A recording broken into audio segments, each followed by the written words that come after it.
আমরা গত পর্বে এই পর্যন্ত ছিলাম। আমরা একটা অ্যান্ড্রয়েড প্রজেক্ট তৈরি করেছিলাম, একদমই ব্ল্যাঙ্ক, তেমন কিছুই ছিল না। তো আজকে আমরা এই প্রজেক্টের ভিতরে কিছু জিনিসের সাথে পরিচিত হব। এর মধ্যে আপনি বাম দিকে এক পাশে পাবেন অ্যাপ এবং গ্রেডেল স্ক্রিপ্ট। আমরা যখন এই অ্যাপটাকে ক্লিক করব তখন এটা এক্সপান্ড হবে। এক্সপান্ড হওয়ার পর এখানে দেখেন তিনটা জিনিস আছে, একটা হচ্ছে ম্যানিফেস্ট, একটা হচ্ছে জাভা, আর একটা হচ্ছে RES মানে রিসোর্স। আমরা যদি ম্যানিফেস্টে ক্লিক করি তাহলে ম্যানিফেস্টে ক্লিক করলে আমরা অ্যান্ড্রয়েড ম্যানিফেস্ট ডট এক্সএমএল একটা ফাইল পাবো। এটাতে যদি আমরা ক্লিক করি তাহলে এখানে অল্প কিছু কোড আছে। এখন এই ম্যানিফেস্টটা কি সেটা সম্পর্কে আমরা কিছুটা ধারণা নেব। ম্যানিফেস্ট হচ্ছে একটা অ্যাপের ভিতরে বলতে গেলে একটা রাজা, অ্যাপের রাজা। আপনি যদি অ্যাপের ভিতরে যে যাবতীয় কাজকর্মগুলো করবেন সেই ক্ষেত্রে বড় বড় কোনো কাজ করার ক্ষেত্রে অবশ্যই এই ম্যানিফেস্ট থেকে পারমিশন নিতে হয়। যদি ম্যানিফেস্ট থেকে পারমিশন না নেন তাহলে অ্যাপে ওই প্রোগ্রাম বা ওই ফাংশনগুলো কাজ করে না। যেমন আপনি যদি কোনো একটা ইউজারের কাছ থেকে আপনার অ্যাপের মাধ্যমে যদি আপনি ছবি বা গ্যালারি থেকে ছবি নিতে চান বা গ্যালারি থেকে কোনো ইমেজ, ভিডিও, অডিও এগুলো নিতে চান, তাহলে অবশ্যই আপনাকে ম্যানিফেস্টের কাছ থেকে স্টোরেজ পারমিশন নিতে হবে। আবার যদি আপনি মনে করেন আপনার অ্যাপের মাধ্যমে একটা বাটন রেখেছেন, ওই বাটনে ক্লিক করলে আপনার অ্যাপের মাধ্যমে ক্যামেরা ছবি তুলতে পারবে।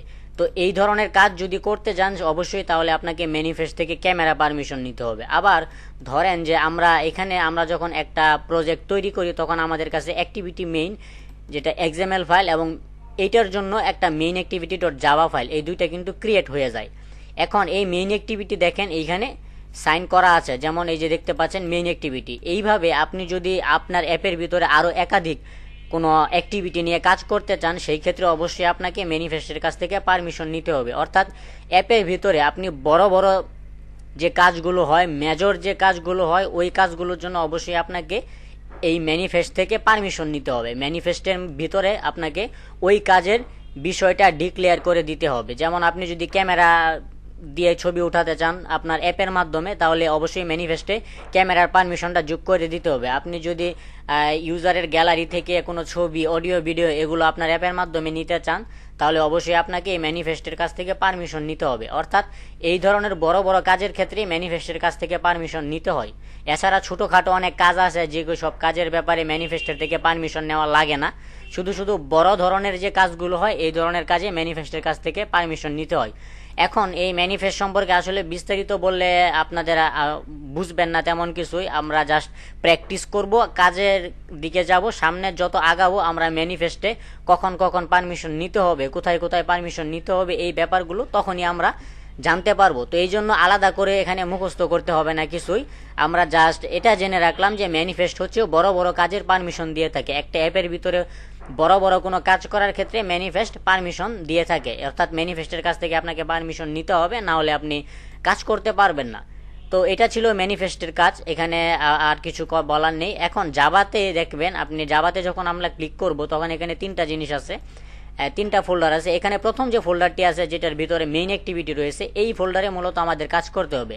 আমরা যদি এখন যেহেতু আমাদের একটা অ্যাক্টিভিটি আছে যেমন অ্যাক্টিভিটি মেইন ডট এক্সএমএল এবং এইটার জন্য আমাদের মেইন অ্যাক্টিভিটি ডট জাভা নামে একটা ফাইল আমরা এখানে তৈরি করা পেয়েছি। এটা অ্যান্ড্রয়েড প্রজেক্ট তৈরি করলে এভাবে একটা ফাইল তৈরি করাই থাকে। এখন আপনি যদি আরও একাধিক ফাইল বা একাধিক অ্যাক্টিভিটি নিয়ে কাজ করেন সেক্ষেত্রে অবশ্যই আপনাকে এই ফোল্ডার যেটা আছে, যেমন আমরা শুরুতে যখন দেখেছিলাম যে এটা আমাদের হচ্ছে প্যাকেজ নেম, এই প্যাকেজ নেমের ভেতরে আমাদেরকে অবশ্যই প্রতিটা অ্যাক্টিভিটির জন্য আমাদেরকে এইখানে কোড লিখতে হবে বা কোড নিতে হবে। যেমন এখানে দেখতে পাচ্ছেন যে মেইন অ্যাক্টিভিটি আছে। এখন আমি যদি আরেকটা অ্যাক্টিভিটি নিতে চাই তাহলে অবশ্যই আমাকে এই ফোল্ডারের ভিতর থেকেই আমাকে আরেকটা অ্যাক্টিভিটি নিতে হবে। এটা আমরা পরবর্তীতে ক্লাসে দেখব যে কিভাবে অ্যাক্টিভিটি নিতে হবে, একাধিক অ্যাক্টিভিটি নিতে হবে। এখন এটার কাজ শেষ। এখানে আমাদের যাবতীয় জাভা কোডগুলো থাকে। এই যে ফোল্ডারটা আছে এই ফোল্ডারের মধ্যে মেইন অ্যাক্টিভিটিতে আমরা এখানে যে কোডগুলো দেখছি এগুলো হচ্ছে জাভা কোড। তো এরকম আরও অনেকগুলো জাভা কোড আমরা এই ফোল্ডারের ভিতরে রাখতে পারবো আমাদের কাজের ধরন অনুযায়ী।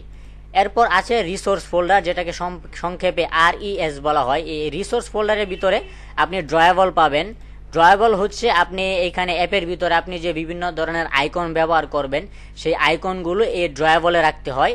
পাশাপাশি আপনি যদি আপনার অ্যাপের ভিতরে কোনো ইমেজ বা ছবি ইউজ করেন, যে সেই ধরনের ছবি বা ইমেজের জন্য যে ফোল্ডারটা সেটা হচ্ছে ড্রয়েবল ফোল্ডার। অর্থাৎ এই ড্রয়েবল ফোল্ডারের ভিতরে আপনাকে অ্যাপসের জন্য প্রয়োজনীয় আইকনস, ইমেজ সব কিছু আপনাকে এই ড্রয়েবল ফোল্ডারের ভিতরে রাখতে হবে।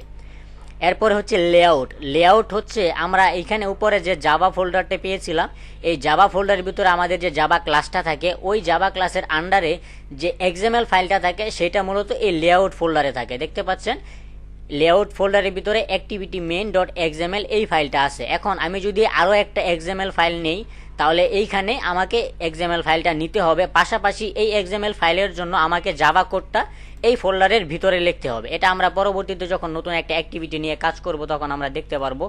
এখানে মূলত লেআউটগুলো থাকবে, অর্থাৎ আমাদের অ্যাপের যে মেইন ডিজাইন, অ্যাপের কোথায় কি বসাবো, কোন ডিজাইনটা কীরকম হবে, এই সব কিছুর মূলত আমাদের এই লেআউটের ভিতরে থাকে। এরপরে হচ্ছে এমআইপি ম্যাপ। এমআইপি ম্যাপ হচ্ছে আমরা এমআইপি ম্যাপের ভিতরে মূলত অ্যাপের লোগোটা থাকে। আমরা একটা অ্যাপ যখন তৈরি করি সেই অ্যাপের তো একটা লোগো থাকে, এই লোগোটা মূলত এই এমআইপি ম্যাপ ফোল্ডারের ভিতরে থাকে। এরপরে হচ্ছে ভ্যালুস। ভ্যালুসের মধ্যে আমরা স্ট্রিং নামে একটা এক্সএমএল ফাইল পাবো এবং কালার্স নামে একটা এক্সএমএল ফাইল পাবো। এখন আমাদের অ্যাপে আমরা বিভিন্ন ধরনের কালার দিয়ে থাকি, সেই সব কালার দেওয়ার জন্য আমাদেরকে এই কালার্স ডট এক্সএমএল এর মধ্যে আমাদেরকে কালারগুলো নিতে হবে। এরপর আমরা এই কালারগুলো নিয়ে আমরা অ্যাপের যে কোনো অ্যাক্টিভিটিতে কাজ করতে পারবো। এই জন্য মূলত আমাদের এই কালার্স ডট এক্সএমএল ফাইলটা এখানে তৈরি করা থাকে। এখানে আমরা আরও অনেকগুলো কালার অ্যাড করতে পারবো। এখানে দেখতে পাচ্ছেন ব্ল্যাক এবং হোয়াইট দুইটা কালারই আছে। এছাড়া আমরা আরও প্রয়োজন অনুসারে আমরা আরও অনেক কালার এখানে অ্যাড করতে পারবো এবং সেই কালারগুলো নিয়ে আমরা আমাদের অ্যাপটাকে ডিজাইন করতে পারবো। এরপরে রয়েছে স্ট্রিং। স্ট্রিং হচ্ছে আপনার অ্যাপের মধ্যে অ্যাপের যে নামটা থাকে এই নামটা মূলত স্ট্রিং আকারে থাকে, একটা সেন্টেন্স। স্ট্রিং হচ্ছে একটা সেন্টেন্স যেটাকে আমরা অ্যান্ড্রয়েডের ভাষায় স্ট্রিং বলি। অর্থাৎ আমাদের অ্যাপের যে নাম হবে এই নামটা মূলত এই স্ট্রিং ফোল্ডারের ভিতরে থাকে। শুধু যে নামই থাকবে এরকম কিছুই না, আরও অনেক স্ট্রিং আপনি আপনার এই স্ট্রিং ডট এক্সএমএল ফাইলের ভিতরে রাখতে পারবেন। আমরা যখন কাজ করব তখন আপনি দেখতে পারবেন যে আসলে এখানে কি কি রাখা যায়। এরপরে রয়েছে থিম। থিমের মধ্যে রয়েছে আমাদের অ্যাপের ডিজাইনটা, আমাদের অ্যাপটা কি লাইট ভার্সনে হবে নাকি ডার্ক নেট, অর্থাৎ আমাদের অ্যাপটা কি ব্ল্যাক থিম অর্থাৎ ডার্ক থিমে হবে নাকি লাইট থিমে হবে, এগুলো আমরা এখান থেকে সিলেক্ট করে দিতে পারবো। এটা হচ্ছে আমাদের অ্যাপের থিম, অর্থাৎ আমাদের অ্যাপের থিমটা কেমন হবে, অ্যাপটা কি ডার্ক মোডে হবে নাকি লাইট মোডে হবে, এটা আমরা এখান থেকে সিলেক্ট করতে পারবো। আমরা এখানে আমাদের প্রয়োজন অনুসারে আরও অনেকগুলো ডিজাইন এখানে আমরা অ্যাড করতে পারবো, এগুলো আমাদের প্রয়োজন অনুসারে। ওকে, তো এরপরে রয়েছে এক্সএমএল। এক্সএমএল ফাইলের ভিতরে এখানে তেমন কিছু নাই, এই ফাইলটা নিয়ে আমাদের তেমন একটা কাজ করতে হবে না। এটা আগে অ্যান্ড্রয়েডের যে আগের ভার্সনগুলো ছিল অ্যান্ড্রয়েড স্টুডিওর, সেইটাতে মূলত এই ফাইলটা ছিল না। তো আপডেট ভার্সনে এক্সএমএল ফোল্ডারটা আসছে এবং এটার ভিতরে কিছু ব্যাকআপ রুলস এবং ডাটা এক্সটেনশন রুলস থাকে। তো এটা নিয়ে আমাদের তেমন কোনো কাজ নেই এই মুহূর্তে। এগুলো আমরা যখন আরও উপরের লেভেলে কাজ করতে যাব তখন আমাদের এই জিনিসগুলো লাগবে, এগুলো আমরা আস্তে আস্তে জানতে পারবো।